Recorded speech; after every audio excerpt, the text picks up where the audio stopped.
We are subsidizing some of the largest corporations in the history of our nation. In Tennessee, the top companies employing workers who qualify for federal assistance are Walmart, McDonald's, FedEx, Dollar General, Kroger, and Amazon. This bill would only tax businesses that pay their CEO more than 100 times the employee. It would increase excise taxes by 0.1%, generate more than $8 million in revenue for our state. Just a 0.1 tax increase on these businesses that are paying obscene and immoral amounts of wealth to their CEOs and paying starvation wages to their employees. It's not about left or right. It's a moral issue of right and wrong. Do you believe that those folks are locked in those jobs for the entirety of their lives? Many of them are, yes. Many people are trapped in these low-wage poverty jobs. They have to choose between paying for their groceries or paying for their prescriptions, who don't have any decision but to work at the Dollar General and the Walmart to try and feed their children. They are trapped in these jobs with these poverty wages. And as Dr. King said, we have a system, socialism for the rich and rugged individualism for the poor. Back to FedEx, since you referenced them. A man that risked everything to grow a company, is he not deserving of as big a paycheck as he can get?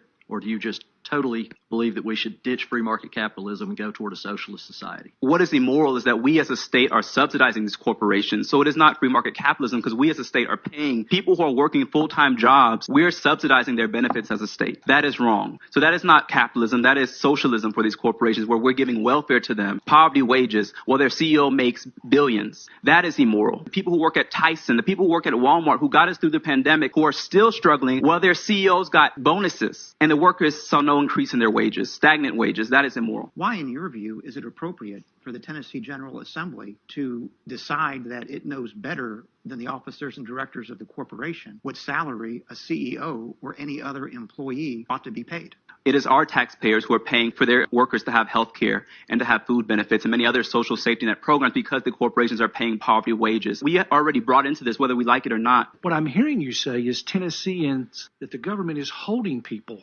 hostage, that we have them stuck. I'm saying that these corporations have them stuck. When some of my friends like Representative Carr were my age, Representative Reagan, when you were my age, there's greater economic mobility. We have increasing wealth inequality. Why are people my age not able to purchase a house? Why are they stuck working at Walmart and then when they get off work, going to work at 7-Eleven, working these full-time jobs for part-time wages just to feed their children? These are real stories that I've heard on the campaign trail, talking to people, knocking doors. People are stuck. Price of housing going up, the cost of living going up, and we don't see wages rising for anybody except the corporate CEOs. These CEOs don't live in Tennessee. The people who work at Walmart live in our districts. The people who work at FedEx live in our district. These CEOs are out living on the Cayman Islands. They're living their best life, and our constituents are suffering. Let's stand with our constituents, not these multinational corporations. This bill does not apply to small mom and pop businesses, but applies to these big multinational corporations who could care less about Tennessee taxpayers. Point of correction, sir. Fred Smith, the CEO of FedEx, in fact, lives in Memphis. I visited his home. McDonald's, if we want to look at Walmart, Tyson Food. But if you want to find one example of a CEO who lives here, props to you, Chairman Reagan. I feel really concerned because this is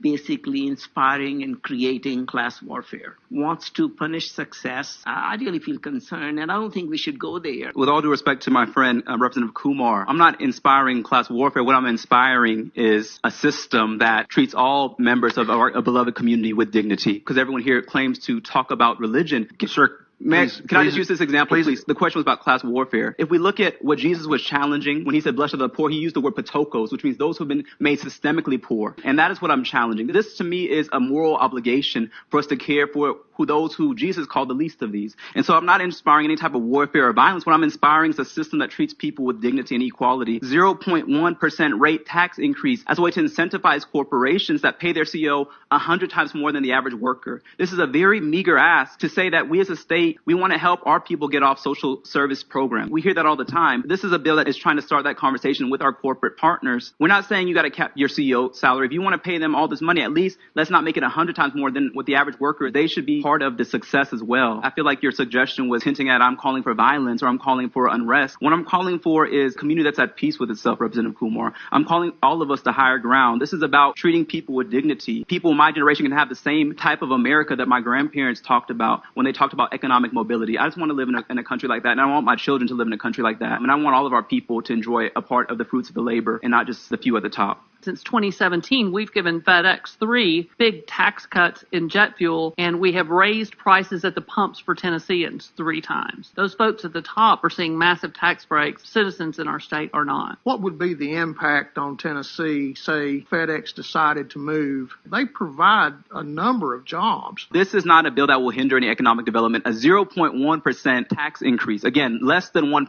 multinational corporations, to simply say, help us compensate for what we as a state are paying since you're paying poverty wages. It's not about trying to stop any business or run them out of town. It's simply saying that our taxpayers should not have to pay for the shortcomings of corporations. 0.1%, very meager. Economic mobility is decreasing in the United States. Even a college education doesn't guarantee financial stability in this country. The American dream isn't dead. It's just becoming more challenging. Government has very little responsibility when it comes to economic mobility. Tennessee is setting the bar in the entire nation. Nobody's getting it right like we are. That means if you want to better yourself and have economic mobility, we are making it possible for you to work hard, go to school, get a certificate, and do something with yourself. There is nobody that's a victim here unless you want to stay a victim. We're not going to pay CEO salary for a person who can flip a hamburger. If you want economic mobility, it's in your hands to do it. According to a 2020 study by the Sycamore Institute, kids growing up in Tennessee are less likely to climb the economic ladder than other American children, and I can send that report to my colleagues on this committee. I'm glad we had this conversation because that's what the purpose of this legislation was. And I don't think it's a victim mentality. It is an unequal system. Across race,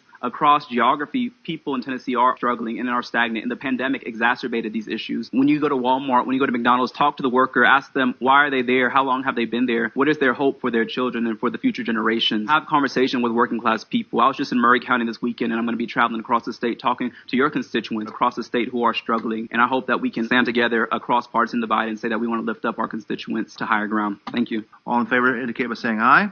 Aye. All opposed say nay. No. Nays have it. The bill goes out with a negative recommendation.